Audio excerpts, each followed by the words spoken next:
Mesdames et messieurs, bonsoir. Merci d'avoir choisi RTI1 à la une de ce 20h. Le 10 mars 2021, le Premier ministre Ahmed Bakayoko a quitté ce monde et ce 10 mars 2022 marque le premier anniversaire de son décès. Une cérémonie de prière en sa mémoire a été organisée à la grande mosquée de la Riviera Golf à Cocody. Le président de la République Alassane Ouattara et plusieurs membres du gouvernement y ont pris part. C'était l'homme du dialogue politique, Ahmed Bakayoko. Le dossier politique de ce 20h revient sur les actions posées sous sa houlette au nom de la paix. La phase 5 du dialogue politique, couronnée par une signature à l'unanimité de tous les acteurs, le 4 mars dernier, est historique et honore sa mémoire. Le travail continue. Le Premier ministre Patrick Achi vient de lancer les travaux d'assainissement et de drainage des eaux pluviales à Anonkwa-Kouté dans la commune d'Abobo. Il a donné le premier coup de pioche aujourd'hui. La réalisation de ces ouvrages permettra de protéger près de 246 000 ménages des phénomènes d'inondation. Le Massa, le marché des arts du spectacle d'Abidjan se poursuit. Près de 200 spectacles sont au programme. La Nuit des Dames est un spectacle animé par plusieurs vedettes de la mode, de l'humour et de la musique. Plusieurs personnalités féminines y prennent part. Soyez les bienvenus sur RTI1. C'était le 10 mars 2021. La Côte d'Ivoire perdait l'un de ses illustres fils, le Premier ministre Ahmed Bakayoko. Ce 10 mars 2022 marque le premier anniversaire de son décès. Une cérémonie de prière en sa mémoire a été organisée à la grande mosquée de la Riviera Golf à Cocody. Le président de la République, Alassane Ouattara, et plusieurs membres du gouvernement y ont pris part. Abdoulaye Koné pour le reportage. À la grande mosquée de la Riviera Golf, la cérémonie de commémoration du rappel à Allah de l'ancien Premier ministre a été très œcuménique.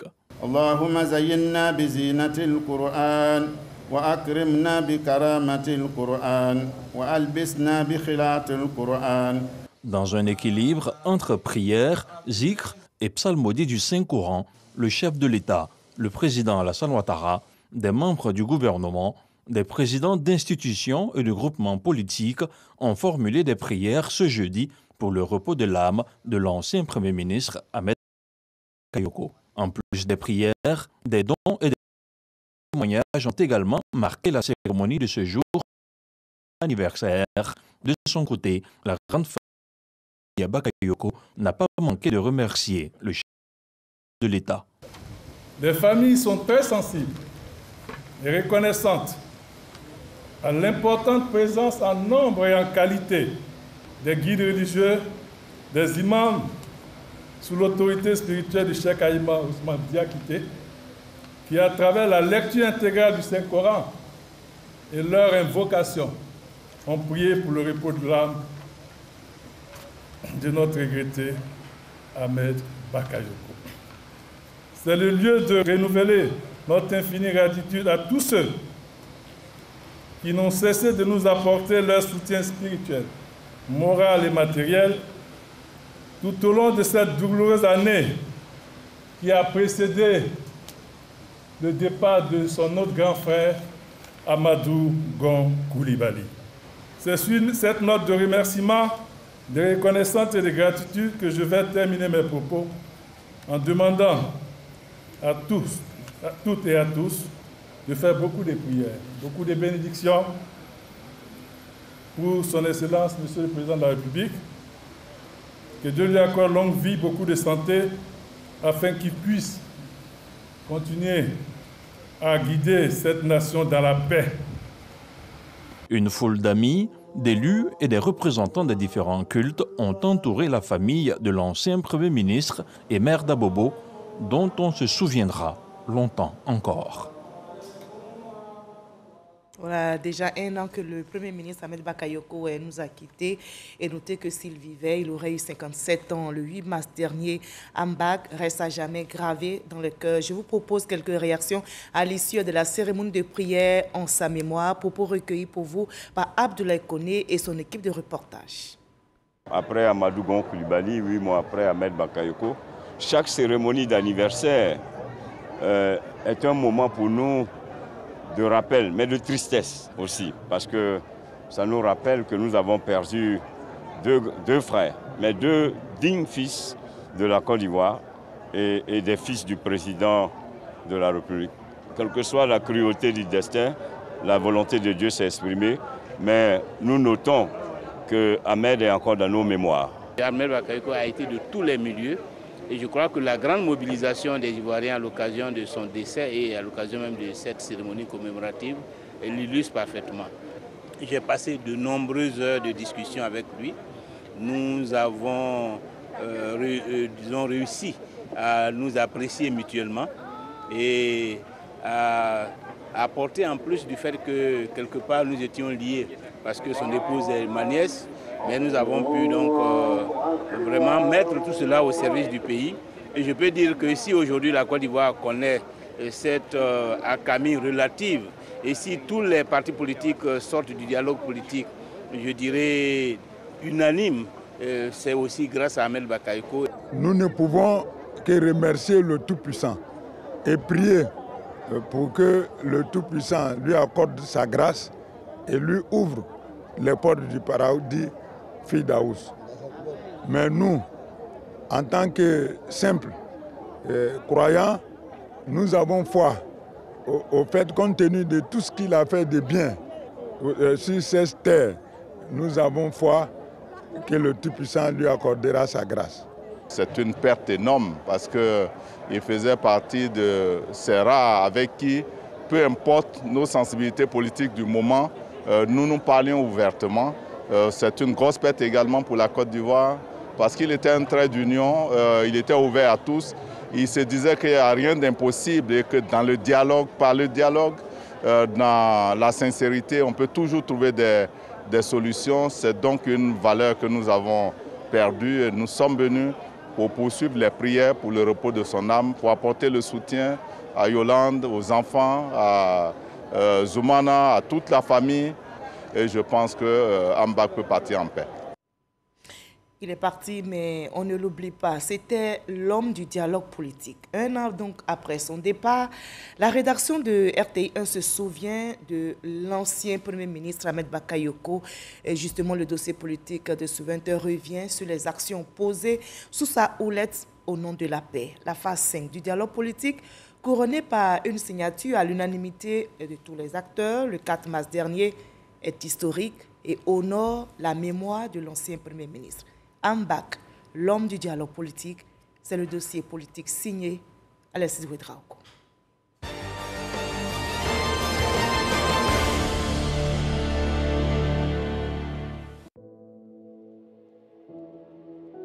Nommé le 30 juillet 2020 Premier ministre, ministre de la Défense, Ahmed Bakayoko prend officiellement fonction le 4 août 2020 à la primature. Son mandat, il le place sous un mot-clé, le dialogue. Aujourd'hui est à proprement parler mon premier jour de travail. J'ai voulu le consacrer à des échanges avec les animateurs politiques de notre pays. Ma conviction, c'est que quand nous parlons, et quand nous parlons bien, les choses sont très différentes. S'il est un exercice auquel Ahmed Bakayoko était bien rompu, c'était sans conteste celui de la conciliation. Sur instruction du chef de l'État, il relance le dialogue politique dans sa phase 4. Une initiative saluée par les principaux acteurs de la scène politique. Pour Ahmed, il faut se parler en tout temps et regarder à l'intérêt supérieur de la nation. La politique, c'est la politique et le champ de bataille de la politique, c'est les élections. Les urnes, les campagnes politiques. Mais après ça, il y a la relation humaine entre les gens. Il ne faut jamais que la politique soit au-dessus de la relation humaine. C'est très important. Et moi, vous savez que c'est un de mes principes. Il y a des gens avec qui je ne suis pas d'accord, mais on se voit, j'ai des visites, ils me visitent et on parle de tout.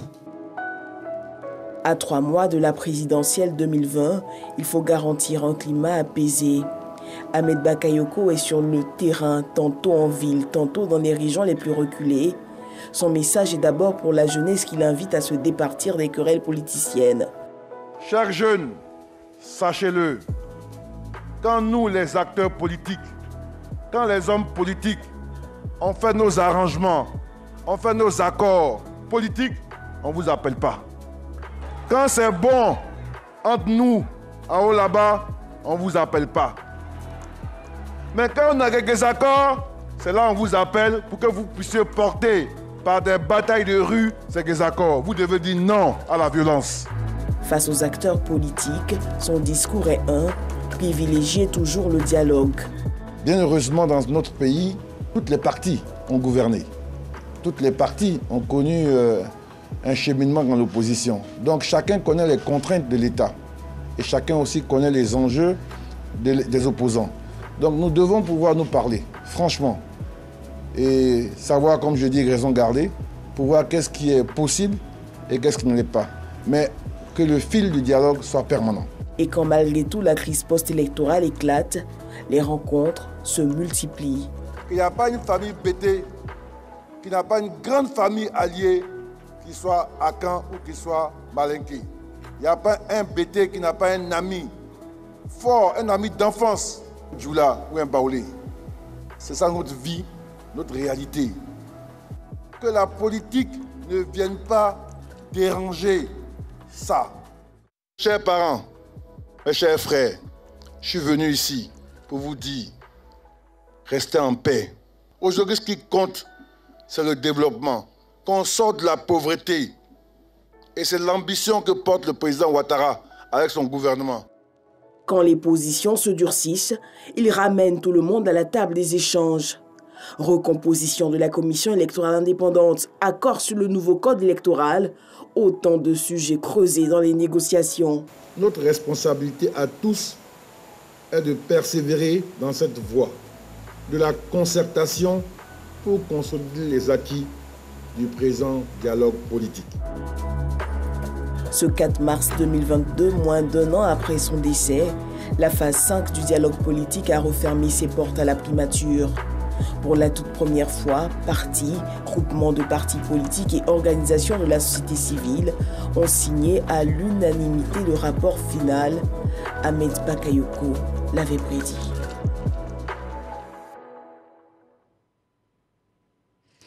Et la Côte d'Ivoire ne l'oubliera jamais. C'était Ahmed Bakayoko, homme du dialogue politique, dossier signé Alexis Ouedraogo. Et le gouvernement poursuit le travail. Le gouvernement, justement, est au front contre les inondations. Le Premier ministre Patrick Kachi vient de lancer les travaux d'assainissement et de drainage des eaux pluviales à Anokwakouté et à Bobo. Il a donné le premier coup de pioche aujourd'hui. La réalisation de ces ouvrages mettra donc à l'abri des inondations près de 246 000 ménages, nous rapporte Alexis Ouedraogo. À Bobo, PK18, Ramata, Abiba, Madeleine et Angèle vivent dans cette cour commune. Chaque période de pluie, elles vivent un véritable cauchemar. Souvent, quand l'eau vient beaucoup de fois, tu sais, il n'y a pas qu'à nouveau. L'eau là, ça vient et force. Souvent, grande personne, mais tu dis tu vas passer là. Il faut que tu attends d'abord l'eau là diminue un peu avant de sortir. Parce que quand les filles, les petites filles, les enfants là, sortent dans l'eau là comme ça, c'est... Pouvoir là, c'est trop, donc ça prend. Mais comme on n'a pas les moyens pour aller par maison ailleurs, donc quand la pluie cesse, l'eau diminue, on est obligé de revenir encore. Donc nous, on cherche l'aide pour qu'on nous aider à faire de l'eau là. Aujourd'hui, ils sont venus arranger, nous sommes contents tellement que moi, je ne sais pas c'est quoi m'a dit. Ce jeudi, pour elle et tous les habitants du secteur, de bonnes nouvelles en perspective. Patrick Kachi vient lancer les travaux d'assainissement et de drainage des eaux pluviales. La construction des ouvrages de drainage des travaux pluviales qui va débuter aujourd'hui s'inscrit dans cette dynamique de transformation profonde de la Côte d'Ivoire et de notre commune en particulier par le président Alassane Ouattara et son gouvernement. Pour faire face au risque d'inondation, le gouvernement a entrepris avec le soutien de la Banque mondiale le projet d'assainissement et de résilience urbaine PARU. Le PARU vise donc le double objectif de la réduction de la vulnérabilité face aux inondations des zones urbaines et de l'amélioration de la gestion des déchets solides. Les travaux de construction d'ouvrages de drainage seront réalisés en 2 phases. La construction d'un réseau de drainage des eaux de plus de 7000 mètres de canaux et l'aménagement de 2 cuvettes et de 6000 mètres linéaires. Le ministre de l'Assainissement a invité les populations à collaborer pour la bonne exécution des travaux. On ne peut pas faire des omelettes sans casser des œufs. Vous avez vu tout à l'heure dans la projection ce que va devenir ce lieu. Je lance donc un appel aux populations installées sur les sites d'ouvrage, à Yopougon, à Cocody, partout dans le Grand Abidjan et même à l'intérieur du pays, d'accepter le sacrifice de partir volontairement pour que le gouvernement puisse assainir ces lieux pour le bien-être de tous. Patrick Achi, fils d'Abobo, célèbre la mise en œuvre de ce projet qui vient améliorer les conditions de vie des populations. Je ne peux pas oublier mon quartier. Ce projet paru de 155 milliards de francs CFA, c'est lui qui, d'ici seulement 15 mois, va changer le visage d'Abobo, la qualité de la ville. Saluant l'important soutien des partenaires au développement dans la Banque mondiale, le Premier ministre explique aux populations la nécessité de certains déplacements. On est obligé, lorsque votre maison se trouve sur l'endroit où l'eau va s'écouler, d'enlever ces maisons. Parce que sinon, elles vont faire un obstacle, ces maisons, à l'écoulement des eaux, et les eaux vont monter et inonder tout le quartier à cause d'une ou de deux maisons qui sont restées là et qui ont été construites sous le caniveau, là où l'eau doit passer. Donc, daignez accepter quelques difficultés, moyennant bien sûr indemnisation, pour que l'ensemble du quartier puisse avoir une vie meilleure. Patrick Achi invite les maîtres d'ouvrage des travaux de qualité dans les délais requis. Devoir de mémoire ce 10 mars sur la terre d'Abobo, celui d'un hommage à l'ancien Premier ministre et maire Ahmed Bakayoko. Ambak, de là où tu es, je sais qu'aujourd'hui tu es avec nous. Tu nous regardes. Tu vois cette ville continuer de changer avec Kandia, comme tu l'espérais, comme tu le voulais tant. Oui, comme tu le voulais, Abobo est et sera toujours Zo. Voilà, Abobo sera toujours Zo. 3 mois après la fin du recensement général de la population et de l'habitat, le ministère du Plan et du Développement livre les chiffres provisoires de cette opération. Le ministère du Plan et du Développement communique donc les résultats préliminaires qui sont les suivants. Et les résultats préliminaires du RGPH 2021 estiment à 28 millions l'effectif total de la population résidente permanente sur le territoire ivoirien. Les grandes tendances de la population à l'issue de ce recensement sont les suivantes. La taille moyenne des ménages au niveau national s'établit à 5,0 personnes. Le taux de masculinité demeure supérieur à 100, confirmant cette particularité de la Côte d'Ivoire où il y a plus d'hommes que de femmes. Le taux de croissance démographique est en constante baisse. L'urbanisation rapide de la population se poursuit. La population urbaine de 2021 est 7 fois supérieure à celle de 1975. La densité de la population est en croissante progression. Toutefois, les disparités régionales demeurent. Les régions du nord du pays restent encore faiblement peuplées. Abidjan se démarque par sa forte population et plus du 5e de la population totale vit dans le district d'Abidjan avec une densité 30 fois supérieure à la moyenne nationale.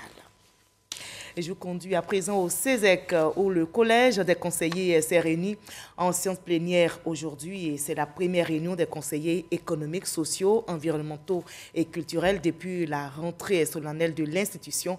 Ils ont planché sur la mise en place des différentes commissions et sur le règlement intérieur de l'institution, nous rapporte Sidonie Davila. La 13e mandature du CESEC en plénière prépare les tests légaux qui vont régir le fonctionnement de l'institution. C'est un nouveau règlement qui va prendre en compte l'ancien et les nouvelles dispositions qui ont été prises par le chef de l'État, le décret, surtout le décret portant organisation et fonctionnement du Conseil.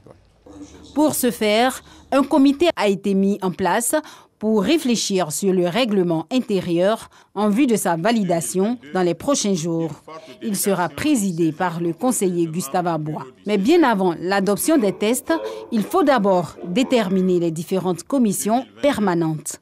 Au nombre de 5, elles sont composées des conseillers qui sont appelés à s'inscrire dans l'une des commissions durant les 72 heures suivant cette séance.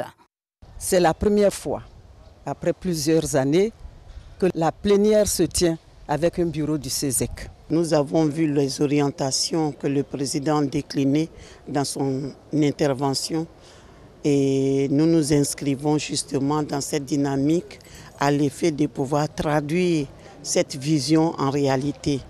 Cette plénière du SESEC est l'occasion pour le président Eugène Akaouéli de galvaniser son équipe tout en réitérant sa vision. Notre institution, au regard des compétences qui la composent, doit rester sereinement le lieu privilégié d'échange et de mutualisation de nos expériences, voire un laboratoire d'idées qui est à l'écoute des différentes institutions et de nos concitoyens. Nous l'avons commencé l'année dernière à travers les grandes rencontres. Nous continuerons nos travaux cette année avec plus d'entrain et de vigueur afin de produire un travail d'une grande qualité sur des sujets d'actualité. La 13e mandature du SESEC est à sa toute première séance plénière. Pour ce quinquennat, le thème principal est « Développement de l'économie sociale et solidaire ». On s'intéresse à présent au colloque international sur le dialogue interreligieux. Cette rencontre internationale vise à promouvoir les valeurs de paix, de cohésion, de solidarité, de fraternité et d'amour prônées par le gouvernement ivoirien. Pagasoro connaît Demadunji.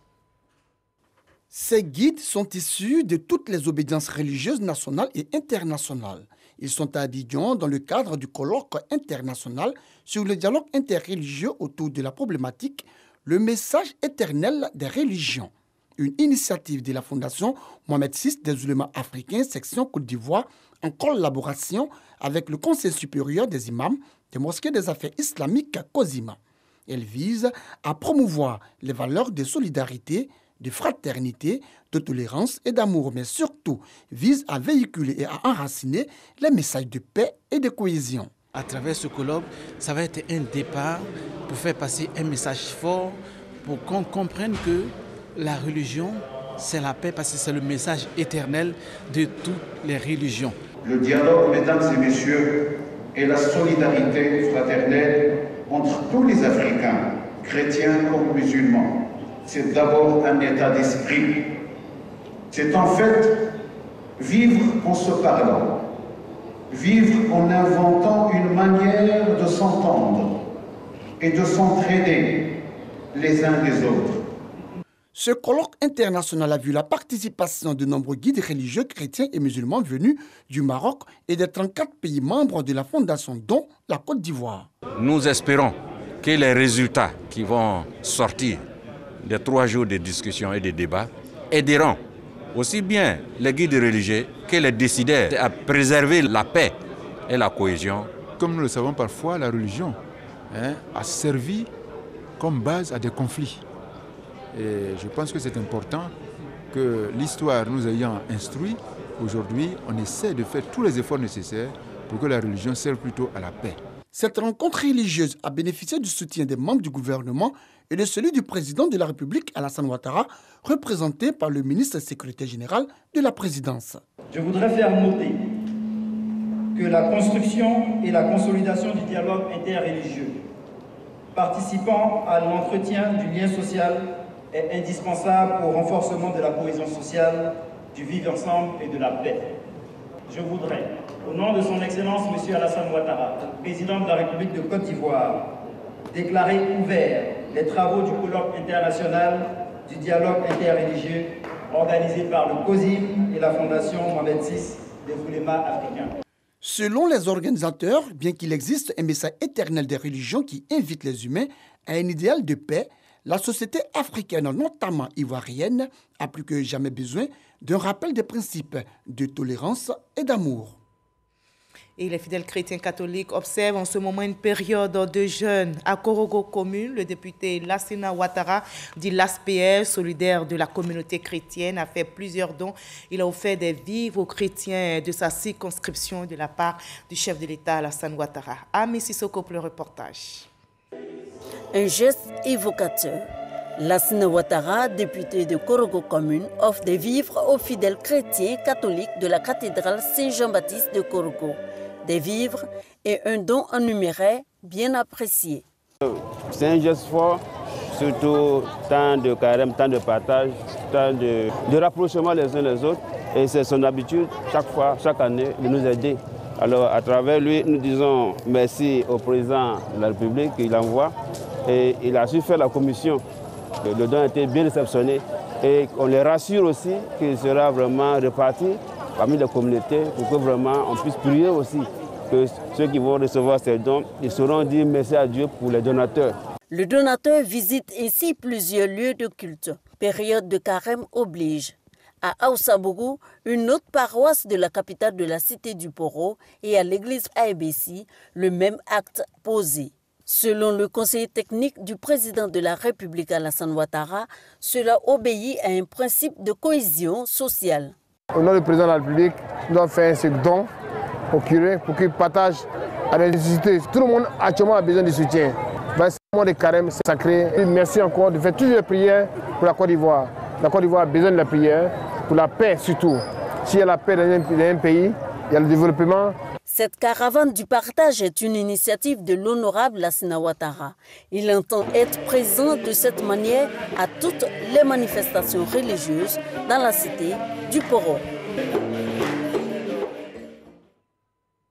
Et autre bonne nouvelle en ce moment de carême chrétien, et surtout pour les fonctionnaires et agents de l'État à la retraite ou encore en activité dans le district du Bassa-Sandra, la SEGRAE se rapproche d'eux. Une agence principale vient d'être ouverte à San Pedro. Plus de 14 000 personnes concernées pourront ici traiter leur dossier sur place, nous dit Sam Kona.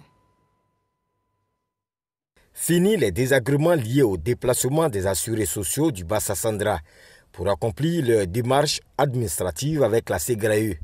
Une agence principale vient d'ouvrir ses portes dans la deuxième ville économique du pays. Ma joie est très grande parce que vraiment, ils ont vraiment pensé à nous. Transport, tout ça, chambre pour dormir. Maintenant, c'est ici même. Vraiment, ça nous arrange. Ça fait 6 ans de retraite à San Pedro. Recevoir nos prestations sur place ici, c'est un bonheur pour nous. L'ouverture d'une agence principale de la Caisse générale de retraite des agents de l'État à San Pedro, une fierté pour le Bassa-Sandra. Je voudrais vous remercier pour avoir choisi San Pedro comme pôle de désengorgement de la SEGRAE. Cette déconcentration de vos activités qui va permettre donc de fournir un service social amélioré aux assurés sociaux que sont les retraités. L'agence principale de San Pedro est la 12e agence SEGRAE ouverte à l'intérieur du pays. Suffisamment autonome et outillée, elle saura répondre dans les meilleures conditions et délais à toutes vos préoccupations au même titre que les agences d'Abidjan. L'inauguration de cette nouvelle agence est la manifestation concrète de la mise en œuvre graduelle et progressive de votre politique de déconcentration dans les grandes régions de notre pays. Celle-ci s'inscrit parfaitement dans la vision du président de la République qui est d'assurer une proximité plus grande et plus accrue avec les populations. Le district du Bassa-Sandra, qui comprend les régions de la Nawa, du Boclé et de San Pedro, totalise 1137 fonctionnaires et agents de l'État à la retraite, 13 101 encore actifs, avec une pension mensuelle de 96 millions de francs CFA. Et on fait un détour du côté de Gagnoa, Nyambodonyoa et Nyamanyoa sont deux localités de ce département qui ont bénéficié hier mercredi d'une ambulance médicalisée et d'un lot de matériel biomédical remis par le conseil régional du Gor. Le conseil a par ailleurs appelé à la paix et à l'unité des filles et fils de la région. Le Massa, le marché des arts du spectacle d'Abidjan se poursuit. Près de 200 spectacles sont au programme. La Nuit des Dames est un spectacle animé par plusieurs vedettes de la mode, de l'humour et de la musique. Plusieurs personnalités féminines comme les ministres Arlette Badungé Sankwame, Nassene Batoré y ont pris part. Serge Pakom Didi, Issa Chonayeo.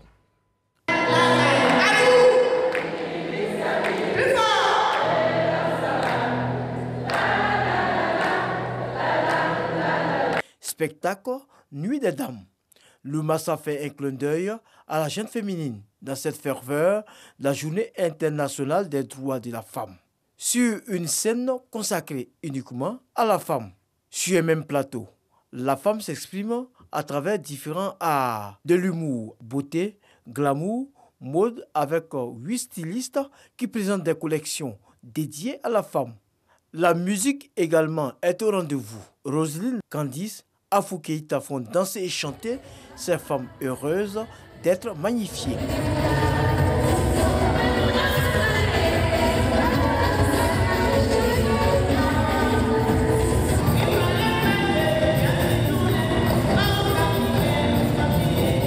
De grandes notes de nostalgie avec la reine de Laoko, Antoinette Konan. C'est un plaisir pour moi d'abord de partager cette soirée avec nos responsables. Je suis venue jouer ma partition. Une soirée rehaussée par la présence de plusieurs personnalités féminines et d'épouses des ministres. Un beau défilé de belles prestations musicales qui nous ont fait rêver. Le pari est gagné parce que les femmes nous ont démontré vraiment leur talent ce soir. Leur talent dans la mode, dans la musique et surtout dans l'humour aussi. Un spectacle haut en couleurs et riche en émotions.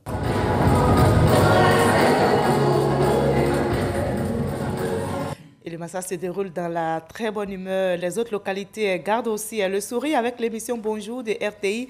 L'équipe de production après Abidjan et des villes de l'intérieur met le cap sur Paris. Comment se prépare l'événement? Quel est surtout l'enjeu? Nous avons avec nous sur ce plateau le producteur délégué de Bonjour, Bamba Imsef. Bonsoir Bamba.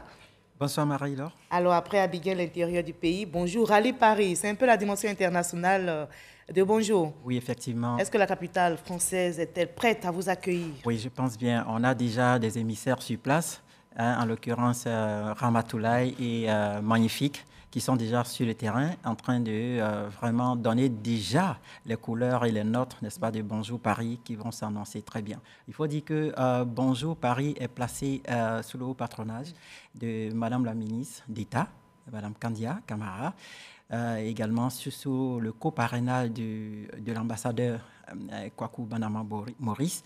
Et puis, bien entendu, il y a un challenger qui aujourd'hui accepte le riz, le sourire, Ouattara Draman, qu'on appelle Odé, qui nous accompagne à Paris et pour dire que le bonheur se trouve là où on veut qu'il soit. Et c'est la deuxième édition après 2014. D'autres humoristes, à part les trois que vous venez de citer? Oui, on a Agalawal, on a Papitou, on a Digwe Cravate. Les humoristes qu'on connaît donc. Oui, on a également le doyen Gou Michel, sans oublier, c'est la journée des femmes. Priscille, la dégameuse, sera de la partie. Et donc, Willy Dambo également, pour dire que ça va être une partie vraiment en hauteur. Parce qu'on attend véritablement, Paris attend depuis 2014. 2015, nous avons voulu relancer et en 2016, il faut dire, avec ce qu'il y a eu dans le monde, on a dû stopper. Vous parlez du Covid? Voilà. Non, avant le Covid, en 2015 déjà, et le Covid, c'était en 2020, quand on a voulu relancer la machine. Mais on a été freiné cette fois, Dieu voulant. Nous pensons que c'est du bon. Les choses... Et quel spectacle vous promettez donc? Alors, quelque chose de bien, quelque chose de formidable. Vous savez, Bonjour, il y a 15 ans, quand nous démarrons, c'était pour donner de la joie, du bonheur, de la gaieté, la convivialité. Alors, le groupe RTI peut être fier aujourd'hui de dire, voilà, nous avons fabriqué quelque chose. Nous avons donné même des emplois à plusieurs personnes. Aujourd'hui, l'humour est un emploi, c'est un métier, ça crée beaucoup d'emplois et ça donne, n'est-ce pas, véritablement de la joie pour des familles qui sont là aujourd'hui en Côte d'Ivoire, en Afrique. Parce que Bonjour, aujourd'hui, c'est plus pour la Côte d'Ivoire, c'est pour l'Afrique et même le monde. D'accord. Et le public français est attendu, dites-nous là-bas, puisque c'est à eux que vous vous adressez. On sait que la Côte d'Ivoire est regardée, sinon la RTI est regardée du côté de la France. Oui, alors, quelles dispositions pratiques prendre, où se rendre pour pouvoir, qu'on appelle, savourer ce spectacle? Pour prendre les billets déjà, le son des marmites, 1, 2, 3, sans oublier à l'ambassade, même sur place, à l'ambassade de Côte d'Ivoire en France. Et puis, bien entendu, en ligne également, il faut aller sur le site, prendre vos billets, et c'est maintenant. Alors, ce qu'on veut ajouter, c'est que Bonjour Paris a une autre particularité. Bien entendu, vous savez, nous avons sillonné plus de 15 villes en Côte d'Ivoire, et juste après, nous mettons le cap sur Paris. Même slogan, et en même temps, c'est le même leitmotiv que nous avons. Ramener les Ivoiriens ensemble. En 2006, quand nous avons démarré Bonjour, c'était de réconcilier les Ivoiriens. C'était de les amener à donner ce souffle de joie, de plaisir, de convivialité. Là, le cap que nous avons amorcé il y a quelques années, la cohésion, véritablement. La Côte d'Ivoire est en marche. Il faut le dire, parce que quand les fils de Côte d'Ivoire, ces populations qui vivent en Côte d'Ivoire sont ensemble, c'est le développement qui rayonne. Et ça, il faut le dire. Et c'est ça, la marque de Bonjour. Et c'est pour ça qu'il faut féliciter le premier gourou, comme on le dit, le DG de la RTI, qui sera là pour superviser véritablement Bonjour Paris. Et après Paris, il y aura certainement d'autres capitales. Oui, d'autres capitales déjà sont intéressées et nous sommes en train de travailler parce que Bonjour, comme je le disais tantôt, c'est pour l'Afrique, c'est pour le monde, parce que nos humoristes font la fierté du monde aujourd'hui. Et la RTI fait la fierté de tous les téléspectateurs. Ah oui, Merci. Il faut ajouter même pour dire, nous avons une chaîne, la RTI 1, la chaîne qui rassemble. Ce n'est pas fortuit.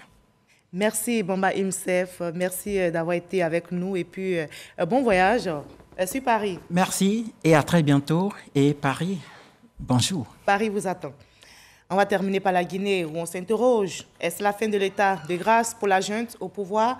58 partis politiques, dont l'UFDG de Cellou Dalein Diallo, dénoncent des dysfonctionnements qui, selon eux, entravent la conduite réussie de la transition. Ils estiment que la junte tarde à accomplir les actions nécessaires pour un retour à l'ordre constitutionnel. Ces partis ont signé une déclaration commune. Ils décrivent, entre autres, le manque d'inclusion et de dialogue et exigent la publication de la liste complète des membres du CNRD pour savoir qui est aux commandes de l'État. Et vous l'avez compris, c'est la fin de ce journal. Merci de l'avoir suivi. Demain 20h, vous avez rendez-vous avec Kolo Koulibaly. Prenez soin de vous. Surtout, continuons de sourire à la vie.